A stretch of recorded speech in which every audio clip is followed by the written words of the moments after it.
Welcome to this week's yoga video. Today we're going to be looking at how we can move our back when it's feeling a little bit stiff and start building a little bit more knowledge into the movement of the back and start targeting particular muscles.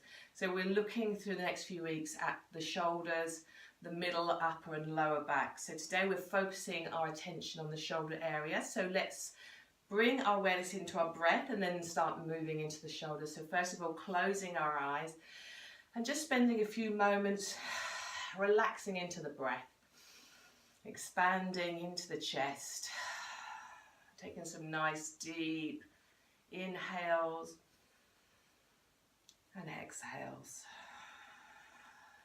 And let's soften the breath. Just notice how the body feels today as you sat here. How do we feel into the spine, into the neck muscles, into the shoulders? Is there any tightness? And let's just do a few shoulder rounds where we're bringing our awareness into the breath. So working with the breath as we're rounding into the shoulders. Just lifting and releasing. Not worrying too much about movement, just allowing the breath to flow. We're finding length as we breathe in and lifting the shoulders and finding softness into the body as we breathe out.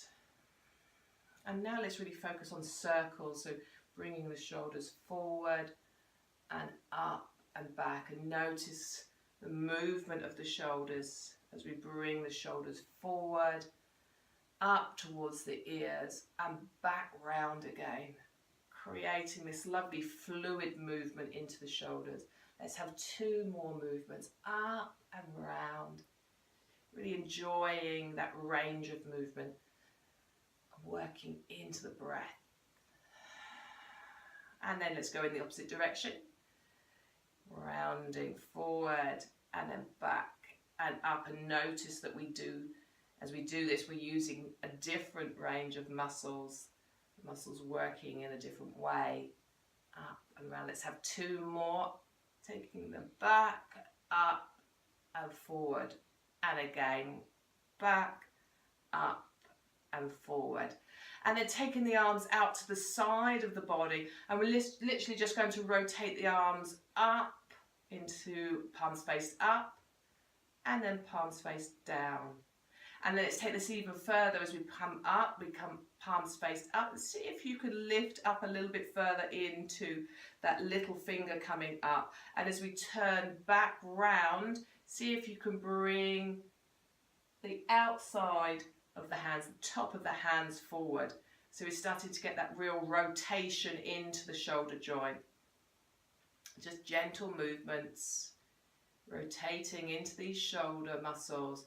Creating movement where there should be movement, and we don't allow our shoulders to get this full range of movement, especially if we've had a shoulder injury or just a strain in the shoulder, where we start moving it in a different way and create more of a problem, and then relaxing down and just allow a few rounds of breath where you allow that energy just to soften where you've built up into the muscles. So we start the next movement in a fresh position, taking some nice deep inhales, just allowing those shoulder muscles to release.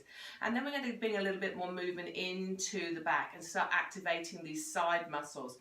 And so I want you to keep your hands onto your knees and just gently moving the body from side to side, where we're activating down to the side. So notice I'm not moving in it like a pendulum, but actually activating the muscles. So as I come over to the right side, the left side of the body is expanding and this side is condensing down. And so we just create this movement through and activate all the muscles through the back and sides of the body. Notice as I come in, I'm using the shoulders as well. One side's dropping, the other side's lifting. Just rocking in from side to side. Start getting really deep into these back muscles. And using the whole of the body in this movement, the whole of the upper body. So we're just rocking from side to side. But we're also engaging the pelvic floor muscles, because that's the base, the foundation of this posture. Just gently rocking from side to side, enjoying that movement. And let's take it a little bit faster so we build a little bit of energy up in the body. It's just rocking from side to side. Notice as we do that, we need to engage the core muscles as well. So it's perfect for getting these core muscles moving all the way around the spine. Remember, the core muscles aren't just in the front of the body, they're in the back of the body as well. Let's do this a little bit faster, just moving in. Notice the shoulders rising up and down, the arms are nice and soft, creating movement all the way, and keep those pelvic floor muscles engaged, that nice foundation in the posture. Now we're going to create circles with the upper body. So let's start small. So we start working, creating this movement in the body, just gently moving the body around again, using the pelvic floor muscles as the foundation of this posture. Let's go in the opposite direction. Notice we can get really deep into the whole of the back muscles, moving, keep those shoulders soft. And let's bring bigger circles. So we're dropping down in front, over to the side, back. And here's really important to activate the pelvic floor muscles, especially as you come back, to support the spine, create that foundation. Notice now we're starting to use the muscles down into the thighs as well as our focal point in our foundation. The thighs are activated here. And then let's go to the other side, rounding into the body. Checking into the shoulders as well, making sure we've got movement into the shoulders. Excellent. Let's do a couple more. Really activating into those back muscles, building the energy. Brilliant. Let's take the arms out to the side again, palms faced on. And now we're doing this slicing movement again. Notice it's not just about moving the arms from side to side, but we're really getting into the side muscles, getting as far into the position as possible, slicing from side to side, moving. And let's double time. Again, engage the pelvic floor muscles, engage the top of the thighs into the hips to create the base of the foundation. Excellent. Let's have a few more. Moving from side to side, even down into the glute muscles. It's a really good energizing posture. And then releasing down. I'm going to turn sideways so we can see better the positioning of my arms. So again, check into the structure of the spine, making sure the tailbone comes down. We don't want to be rounding in this position here. We want to create the length through the spine and the chest starting to come forward.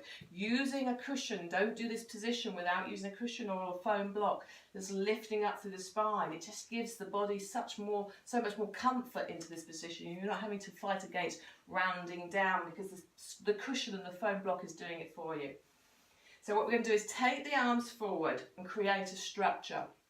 And then we're going to interlace the fingers. So taking the arms forward, creating the structure so the arms are straight. And notice as the arms straight, the shoulder then has the ability to move back. So let's take the arms up through the center line, taking them, and remember we're trying to keep the arms straight here. So the arms are straight in this position, and then we want to make sure we're not jutting the neck forward, so the chin comes slightly into a double chin position, opening into the chest. And we're doing very small movements. We're just gently pulsing these shoulders back. Again, remember the positioning of the spine. So think of the spine from the tailbone to the crown of the head, not letting go at the chin so you're compressing down in the neck. We want that length. Draw the back of the neck into the collar. Gently, keeping the arms nice and straight. You notice, as mine did just then, that the elbow starts bending a little bit, so try and keep them straight. And you'll feel this energy building up now into the shoulders. That's exactly what we're looking for, this feeling of heat building up. And then relax the arms down, palms faced up, rest onto your knees, and just breathe.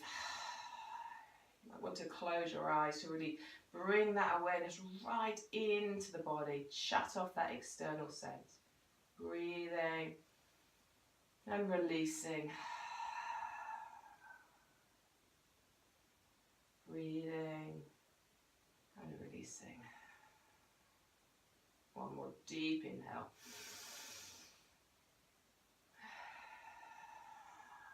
and then relaxing. Now what we're going to do is take the arms behind the body and create that structure as we did earlier at the front behind.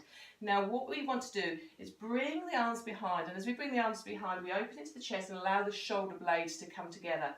Now if you've got a lot of tightness between those muscles, between the shoulder blades and underneath the shoulder blades, you're going to find this quite difficult, and the closest that you might get is to hands together, is to have your arms bent.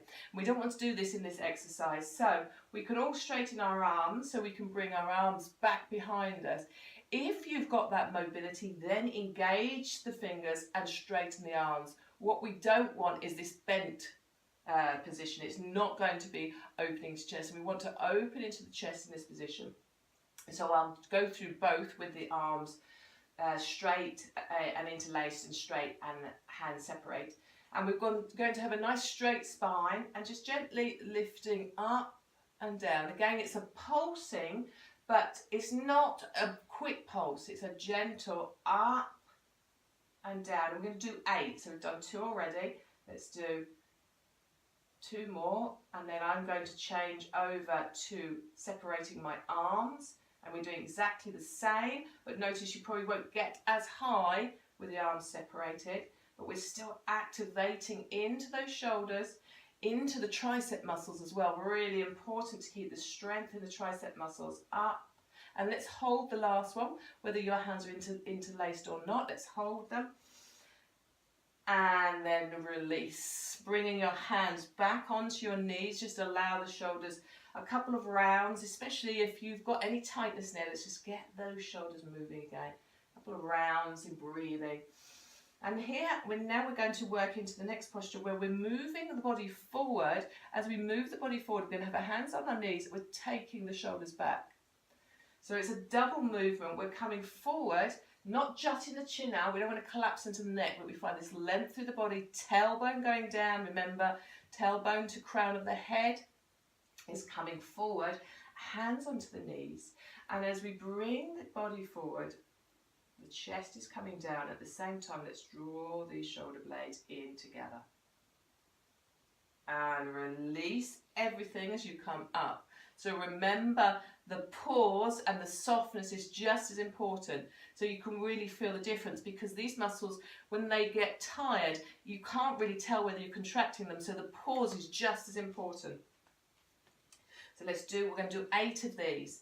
So bringing the body forward. As we do that, the chest comes forward and the shoulder blades come back and in together. And release.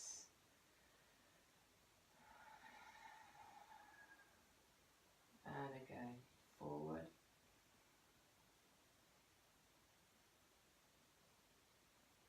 And release.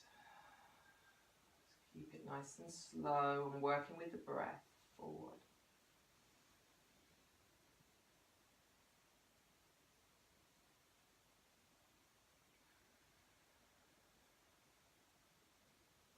Let's have 5 more.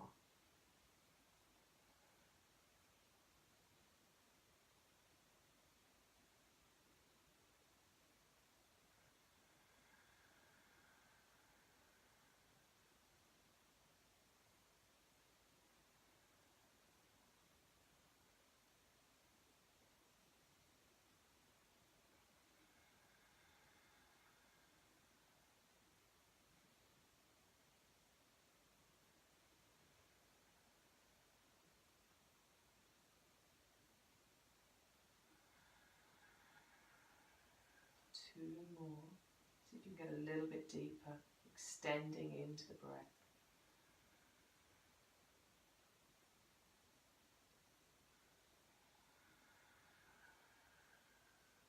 Remember, making sure we check into the neck, not jutting the chin forward. You might have to keep correcting yourself, keep realigning, bringing the chin back. And then release, bring the body back up again. Just allow a couple of rounds of shoulders up and back.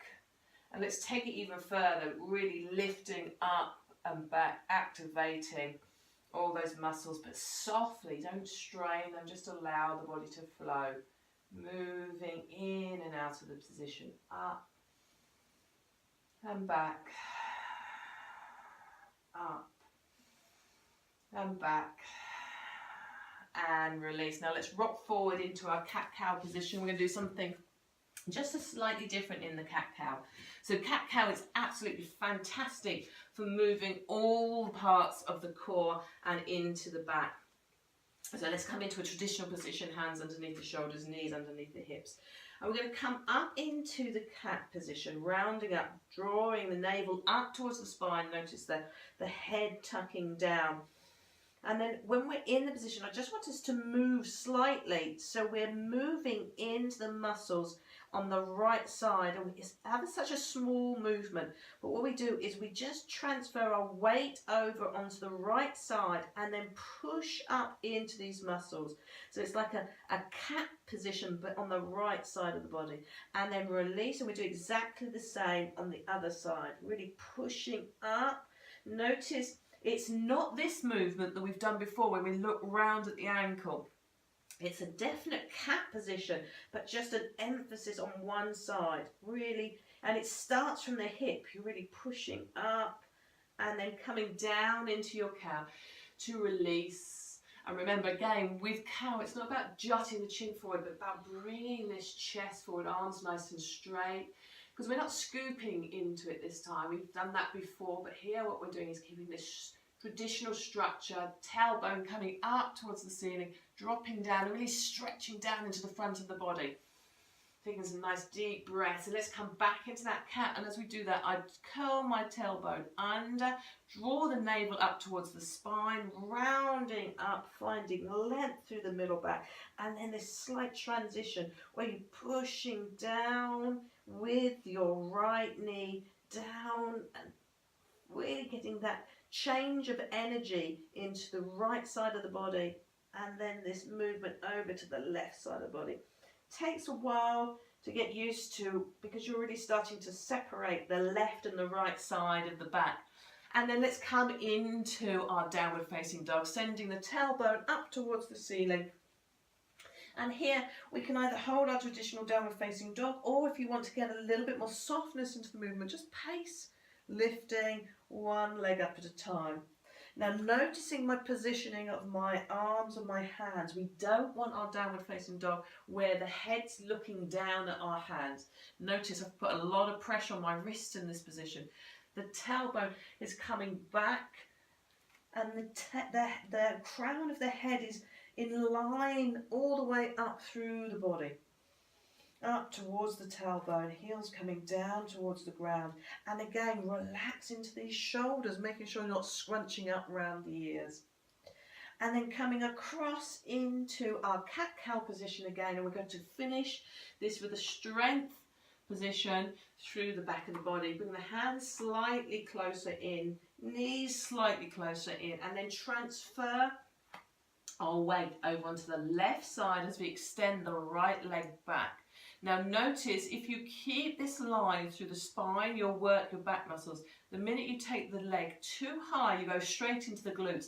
And we don't want to work those, we want to work our back muscles. And at the same time, what happens is you drop into the lower spine and that compresses into the lower back. So we want to keep this line with the leg out behind. You can have your foot flexed or straight, whichever you'd like to have. And then we've got our right leg back. We're going to bring our left arm forward. And we're just going to hold and get the breath under control. Breathing and releasing. Engage. You keep these core muscles engaged. Breathing and releasing. And then relax. Changing over to the other side. Bringing the left leg back. Lifting up through the core muscles so we don't get this dropping down into the back. And then taking the right arm forward. Concentrating is a balanced position as well. We've got to focus on transferal of weight, so we create the same amount of energy going down into the left hand, down into the earth, and then that right leg, the knee down to the top of the foot.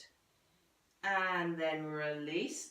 If you find that strong on your hands, take a couple of rounds of breath between and just circling the wrist. Now remember, these pressure positions are good for the wrist. They build up strength and help protect against osteoporosis. So just working, allowing the hands to move, in their full range of movement. And then let's come back in. I'm going to do something just a little bit different for the last round. So let's extend the right leg back, create that line, take the left arm forward, and we're going to do 3 movements as we bring the elbow into the knee. And notice it's a cat position through the spine. And then back again, realigning, and then back in, elbow to knee, back out again, and one more, elbow to knee, and then back out again, making sure we're not collapsing into this right shoulder, release, and straight over to the other side. So extend the left leg back, engage the core muscles, take the right arm forward, elbow to knee, in, and out, in, and out. Let's really get this nice curve on this last one as we come in, rounding all the way up, and then back out again, and then release. And we're going to complete the practice today by taking the knees out to the side and coming down into a nice deep, connecting with the breath, a deep child's pose with wide angled knees and extended arms, and then just walking your hands back so you can use your hands to bring your bottom closer to the ankles, and then softening into the shoulders. And here I just want us to rock from side to side for a few rounds of breath, just rocking from side to side, activating the left and right side of the back. And we're going to talk more about this in our following videos, how we can visualize the left and the right side of the body working, and it helps create some strength and separation. And then relaxing down. And then for our Shavasana position, what I would like you to do is coming over onto your back, bringing the knees into the chest, just separating the legs, taking the legs out to the side. So it's not this coming in, but it's in and then out to the side, and then bringing the soles of the feet up towards the ceiling, coming into bear cub pose. Now notice I'm not lifting up through the bottom, but the bottom's coming down. So my tailbone is coming down onto the mat, and we create this nice lengthening through the spine, and it's a perfect way just to relax and just spend a few rounds of breath here. Now if you find this difficult, then hold on to the insides of the thighs, just your hands hooking in behind the knees. And then again, try not to allow the bottom to come off. We want to find that length down through the body. So we have a couple of rounds of this, just breathing, enjoying the breath.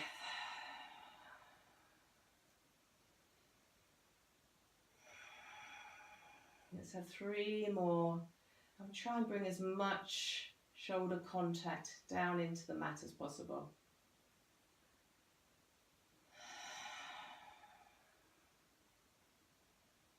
One more breath. And release. And then crossing the ankles over, bringing the feet down towards your bottom, allowing the knees to drop out to the side. And then we're just going to gently release the shoulders by allowing the arms to flop down above the head. And here, if you find this difficult into your shoulders, use a cushion to lift up through the back of the body, the hands. And so here I've just moved my blocks down. So if you've got shoulder restrictions, we want to relax, but we also want to start opening. So you could have a couple of blocks or your foam blocks or some cushions there. And here I can relax completely, and then maybe take one out of the position and then just try and release that little bit more. And we're going to relax here for about 3 minutes, just gently breathing, letting go of any tension.